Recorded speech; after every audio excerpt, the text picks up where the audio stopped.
Mumbai test match के चौथे दिन गेंदबाजी हुई धारदार, नतीजा भारतीय टीम को मिली जीत शानदार। नमस्कार, आप देख रहे हैं हमारी ये स्पेशल कवरेज और मैं हूं राजीव मिश्रा। आज बात करेंगे टेस्ट चैंपियनशिप में भारतीय टीम के नंबर 1 पर पहुंचने की, साथ ही अगर हम टेस्ट रैंकिंग की बात करें तो वहां पर भारतीय टीम इस जीत के साथ नंबर 1 पर पहुंच चुकी है। और कुल मिलाकर मुंबई टेस्ट मैच कई मायनों में भारतीय टीम के लिए कई तरह की खुशियां लेकर आया। इन सभी मुद्दों पर आगे डिटेल में बातचीत करेंगे। उससे पहले इस टेस्ट मैच से जुड़ी 5 बड़ी बातें आपको बता देते हैं। और ये 5 बड़ी बातें अगर आप देखेंगे तो आपको अंदाजा लग जाएगा कि लगभग हर दिन भारतीय टीम ने इस टेस्ट मैच में डोमिनेट किया। तो शुरुआत से अगर आप देखना चाहें तो आप देखें, भारत की विराट कोहली की अगुवाई में यह लगातार 11वीं जीत है। इसके अलावा 2021 से 23 तक का जो वर्ल्ड टेस्ट चैंपियनशिप का साइकिल चलेगा वहां पर भारतीय टीम ने दोबारा से नंबर 1 पर अपनी जगह बना ली है। साथ ही अगर हम इस टेस्ट मैच के रिजल्ट की बात करें, 372 रनों की बड़े अंतर से भारतीय टीम ने यह टेस्ट मैच जीता।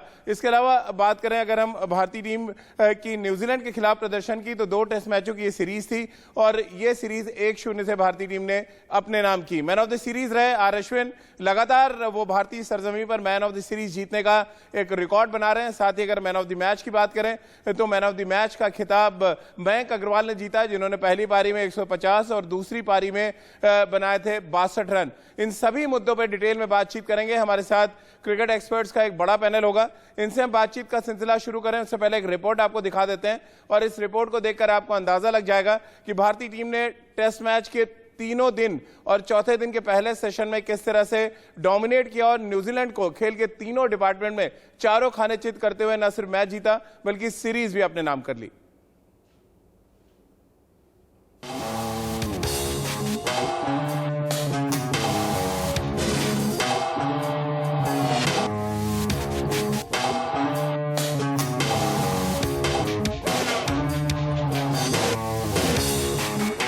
न्यूजीलैंड को टेस्ट में हराने का कर दिया टीम इंडिया ने काम।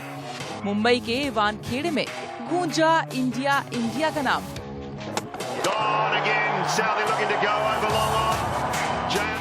कानपुर में जो कसर रह गई थी वर्ल्ड टेस्ट चैंपियनशिप के फाइनल में जो 30 बची थी, उन सब का बदला लेने के लिए टीम इंडिया ने मुंबई में मैदान मार ही लिया।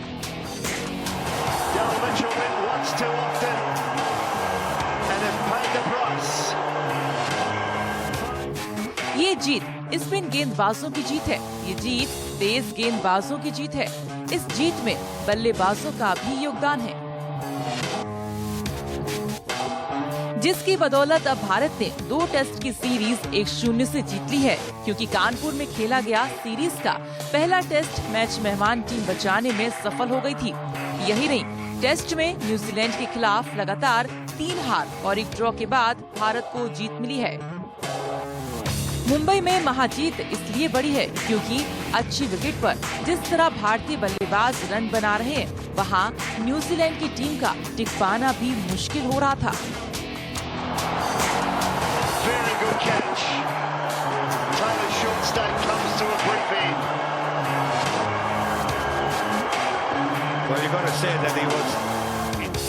जिसका सबसे बड़ा श्रेय आर अश्विन को जाता है, जिनके सामने कीवी बल्लेबाज रन बनाना तो दूर क्रीज पर टिक भी नहीं पाए और भारत ये मैच जीत गया। इस जीत के साथ भारत में कप्तान विराट कोहली का अजय रिकॉर्ड भी बरकरार है। जब से कोहली कप्तान बने हैं, भारत में ये कप्तान कोहली की 11वीं टेस्ट सीरीज की जीत है, जिसमें हर टीम के खिलाफ कोहली की कप्तानी में जीत मिली है। फिर चाहे वो न्यूजीलैंड हो, ऑस्ट्रेलिया हो, इंग्लैंड हो, वेस्ट इंडीज, दक्षिण अफ्रीका, श्रीलंका और बांग्लादेश, हर किसी ने कोहली के सामने घुटने टेके हैं। जिस भारतीय ने पिछली टेस्ट चैंपियनशिप की पॉइंट्स टेबल में टॉप किया था, वो एक बार फिर पॉइंट्स टेबल में सबसे ऊपर पहुंच गई है। भारत के बाद श्रीलंका और पाकिस्तान का नंबर आता है। कुल मिलाकर ये नई टीम इंडिया, जिससे झुकना आता ही नहीं, खासकर जब से कोहली कप्तान बने हैं। भारत में इस नई टीम का वर्चस्व यूं ही कायम है और फैंस को उम्मीद है कि इस तरह के प्रदर्शन के साथ ये यूं ही लंबे वक्त तक बना भी रहेगा। इंडिया न्यूज के लिए राहुल कात्यान की रिपोर्ट।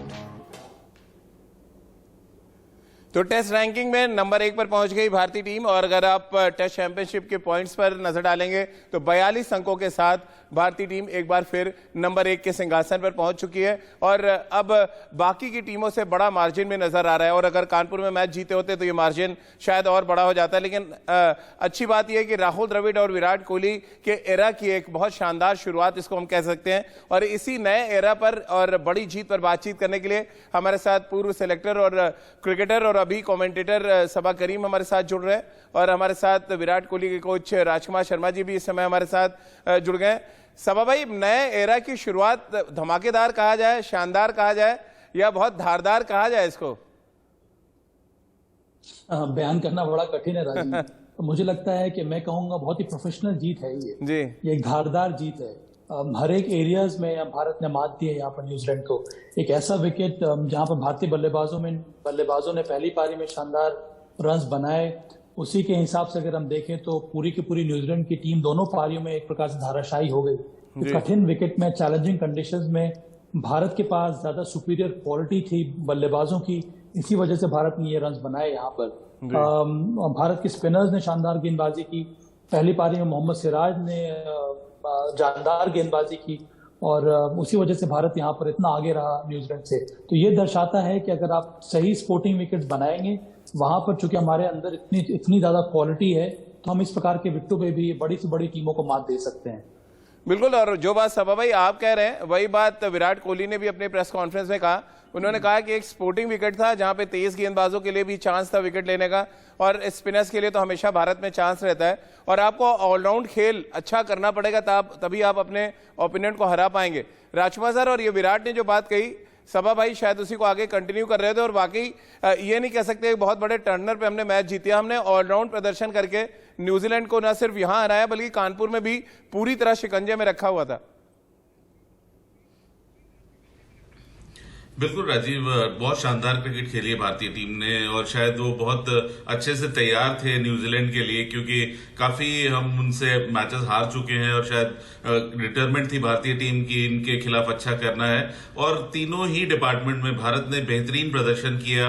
अच्छी बात यह है कि सभी ने कंट्रीब्यूट किया है इस जीत में, भले बल्लेबाज हो, गेंदबाज हो, फास्ट बॉलर्स हो या स्पिनर्स हो।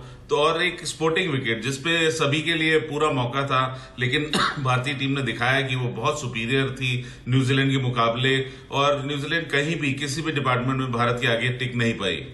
बिल्कुल, और Rajkumar ji, being a spinner, Virat के कोच होने के साथ साथ चलिए प्राउड मोमेंट तो है ही है, बीइंग अ स्पिनर अगर आप देखें आर अश्विन का जो जलवा हम देख रहे हैं भारतीय सरजमी पर, एक के बाद मैन ऑफ द सीरीज जीतना, लगातार मैन ऑफ द सीरीज जीतते जाना, यह दिखा रहा है कि भारतीय सरजमी पर कंसिस्टेंट होना वो तो है ही है, उनके हाथ में वो स्पिन है जिसकी वजह से वो किसी भी पिच पर थोड़ी बहुत भी जहां पर मदद है वो पूरी तरह से डोमिनेट करते हैं, और एक और सीरीज जो पूरी तरह आर अश्विन के नाम रही। बिल्कुल राजीव, बहुत शानदार गेंदबाजी की है अश्विन ने, और मेरे ख्याल से वो इस समय वर्ल्ड के बेस्ट ऑफ स्पिनर हैं। ऑफ स्पिनर की क्या, वर्ल्ड के बेस्ट स्पिनर हैं वो इस समय, और जिस तरह गेंद उनके हाथ से छूट रहा है और जिस तरह गिर रहा है वो बहुत ही शानदार है। बहुत अच्छा कंट्रोल है उनके पास, अच्छी वेरिएशंस हैं, और सबसे अच्छी बात है कि अपनी स्टॉक डिलीवरी पर वो बहुत ज्यादा यकीन रख रहे हैं। कई बार देखा जाता है कि वो बहुत ज्यादा एक्सपेरिमेंट करने लगते हैं, लेकिन वो वापस बेसिक्स पर गए हैं और अपनी स्टॉक डिलीवरी ज्यादा से ज्यादा उन्होंने ऑफ स्पिन डाली है, जहां से उनको मदद मिल रही है, और एक्सपीरियंस तो उनके पास है ही, और साथ साथ वो एक इंटेलिजेंट गेंदबाज हैं। तो बहुत शानदार उनकी बॉलिंग का प्रदर्शन रहा है इस पूरी सीरीज में, और सीरीज द सीरीज वो इम्प्रूव ही करते जा रहे हैं। तो ये एक बहुत अच्छी बात है भारतीय क्रिकेट के लिए। तो चलिए, आर अश्विन का जिक्र किया, लेकिन इस टेस्ट मैच को मयंक अग्रवाल की बल्लेबाजी के लिए भी याद किया जाएगा, जिनको मैन ऑफ द मैच चुना गया। दो तस्वीरें आपको फटाफट दिखा देते हैं। एक तरफ आर अश्विन, जिनकी गेंदबाजी का बोलबाला रहा पूरी सीरीज में, 14 विकेटें ली आर अश्विन ने। हालांकि सबसे ज्यादा विकेटें एजाज पटेल के नाम पे थी, लेकिन अश्विन ने जो इम्पैक्ट डाला समय समय पे, ना सिर्फ क्रूशियल विकेट लेके बल्कि बल्लेबाजी में बड़ा कंट्रीब्यूशन उनका रहा। लोअर ऑर्डर में जिस तरह से उन्होंने साझेदारियां की, ये सब कुछ पैनल ने जहन में रखा जब उनको मैन ऑफ द सीरीज चुना गया। वहीं मयंक अग्रवाल, जिन्होंने शानदार बल्लेबाजी की, पहली पारी में 150 और दूसरी पारी में 62 रन उन्होंने बनाए, और एक समय तो ऐसा लग रहा था कि दोनों पारियों में शतक लगाने का रिकॉर्ड मयंक अग्रवाल अपने नाम पर कर सकते हैं। ये दो तस्वीरें, यानी कि इस सीरीज की बात करें, इस जीत की बात करें, तो ये दो तस्वीरें हमेशा जहन में रहेंगी। और साथ ही एजाज पटेल के 10 विकेट भी हम सबके जहन में रहेंगे, क्योंकि अगर आप मुंबई टेस्ट मैच की जीत को याद करेंगे तो न्यूजीलैंड की तरफ से एजाज पटेल के 10 विकेट लेने के कारनामे को भी आप याद करेंगे। अब चलिए इस पर चर्चा भी कर लेते हैं। अश्विन पर हमने बातचीत कर ली। सभा भाई, Mayank Agarwal as a batsman कितना बड़ा चैलेंज अब रख रहे हैं, और राहुल द्रविड़ ने अपनी प्रेस कॉन्फ्रेंस में जिक्र भी किया कि थोड़ी बहुत सिरदर्दी अब उनके लिए बढ़ती जा रही है जब से कोच बने हैं। अभी तो आने वाले वक्त में और ज्यादा बढ़ेगी। ये तो शुरुआत है राजीव। पर देखिए, सबसे बड़ी बात है कि भारतीय टर्निंग ट्रैक्स पर बल्लेबाजी करने के लिए आपको दो चीजों का ध्यान देना होता है। सबसे पहले आपका डिफेंस सॉलिड होना चाहिए। दूसरी बात है कि जैसे ही आपको लूज बॉल मिले उस पर आपको प्रहार करना होगा, और इन दोनों पैमानों पर मयंक अग्रवाल ने शानदार तरीके से बल्लेबाजी की है। उन्होंने अच्छी गेंदों को ठीक प्रकार से खेला। एजाज पटेल की जैसे ही उनको लगा कि फ्लाइटी डिलीवरी आ रही है उनकी तरफ, उनको लगा कि वो शॉट लगा सकते हैं, बेहतरीन तरीके से फुटवर्क दिखाया, बाहर निकले, स्टेप आउट किया और फिर शानदार छक्का लगाया। तो ये दर्शाता है कि आपका अगर माइंडसेट करेक्ट है और अगर आपको विश्वास है अपने डिफेंस के ऊपर, तभी आप इस प्रकार के विकेटों पे रन बना सकते हैं, जो कि मयंक अग्रवाल ने करके दिखाया। तो मुझे लगता है कि न ही केवल टीम मैनेजमेंट पर चयनकर्ता भी इस प्रदर्शन से बहुत ज्यादा प्रभावित होंगे, और आने वाले में उनको पता है कि केएल राहुल और रोहित शर्मा के बाद सबसे बड़ा विकल्प इस समय अगर कोई खिलाड़ी निकल कर आया है तो वो है मयंक अग्रवाल। अब देखने वाली बात यह है कि आने वाले समय में क्या राहुल द्रविड़ और विराट कोहली टेम्प्ट हो सकते हैं मयंक अग्रवाल को नंबर 3 पर खिलाने के लिए कि नहीं। ये सारी बातें अब आने वाले समय में दक्षिण अफ्रीका के दौरे पर हमें देखने को मिल सकती है। बिल्कुल। और राजकुमार सर, एक ओपनर का स्पिनर को अच्छा खेलना अपने आप में ये दर्शाता है कि वो लंबी इनिंग्स खेल सकते हैं। इससे पहले जितने भी ओपनर्स आए जो स्पिनर्स को अच्छा खेलते हैं वो लंबी इनिंग्स खेलते हैं, क्योंकि आमतौर पर जो इमेज होती है ओपनिंग बैट्समैन की, वो फास्ट बॉलर्स को बहुत अच्छा खेलते हैं। लेकिन मयंक उन ओपनर्स में आपको भी लगे जिनका फुटवर्क बहुत डिसाइसिव है और वो क्रीज छोड़कर बैटिंग करने पर बिलीव करते हैं, पैड का कम इस्तेमाल करते हैं बैट के बनस्बत। शायद इस वजह से हमने कई बड़ी इनिंग्स देखी हैं हिंदुस्तान की सरजमी पर मयंक के बल्ले से।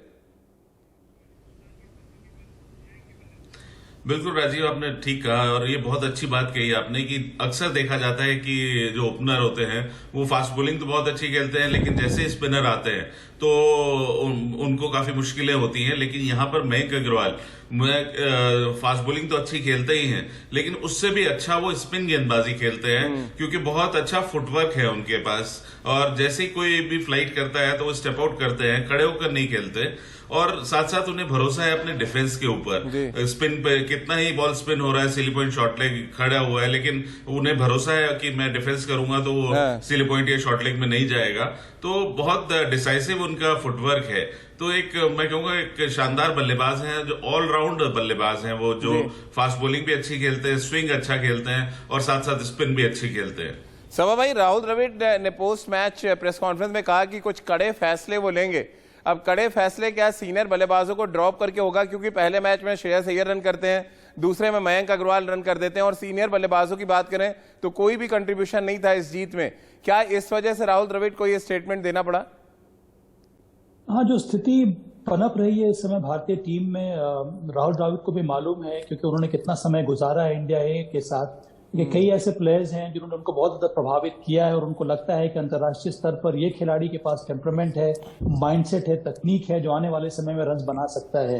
राहुल द्रविड़ की विशेषता यही है कि उनको मैच्योर प्लेयर्स भी चाहिए, पर उनको पता है कि वो फॉरवर्ड थिंकिंग उनको होना होगा, क्योंकि आने वाले समय में ये नया जो टेस्ट मैच साइकिल चल रहा है, ये टेस्ट चैंपियनशिप जीतने के लिए आपको होनहार, प्रतिभाशाली, उसके साथ साथ मैच्योर प्लेयर्स चाहिए होंगे जिन्होंने डोमेस्टिक क्रिकेट में ढेर सारे रन बनाए हैं।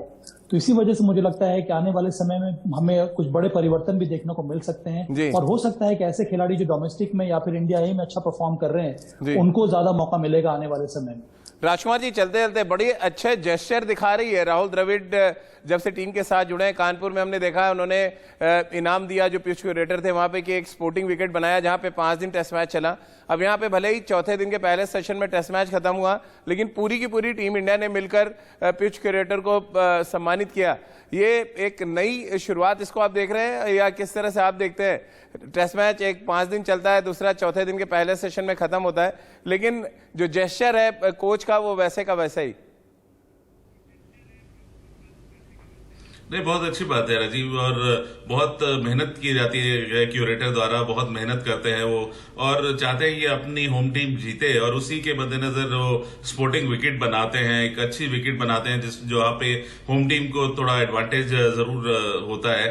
तो अगर राहुल ने जैसी विकेट मांगी, अगर क्यूरेटर वो बना रहे हैं, तो बिल्कुल वो हकदार है इस इनाम के, और ये अच्छी बात है, इतना एडवांटेज हर होम टीम लेती है और लेना भी चाहिए। चलिए, बहुत बहुत शुक्रिया राजकुमार सर आपका, और सबा भाई आपका हमारे साथ जुड़ने के लिए। तो इस जीत के कई मायने हैं, जैसा कि हमने अपनी रिपोर्ट में भी दिखाया आपको कि वर्ल्ड टेस्ट चैंपियनशिप के लिहाज से ये मैच जीतना बहुत जरूरी था। 12 अंक भारतीय टीम ने अपने नाम किए, और टेस्ट रैंकिंग की बात करें तो इस जीत के साथ भारतीय टीम दोबारा से टेस्ट रैंकिंग में नंबर 1 की टीम बन चुकी है। और उम्मीद ये कर रहे हैं कि यहां से मिला कॉन्फिडेंस दक्षिण अफ्रीका जाएगा, जहां पर एक सपना है भारतीय टीम का, और ये सपना तभी पूरा होगा जब आप इस तरह की कंसिस्टेंट क्रिकेट खेलते नजर आएंगे दक्षिण अफ्रीका के मैदानों पर। तो चलिए, हमारी इस खास पेशकश में फिलहाल इतना ही।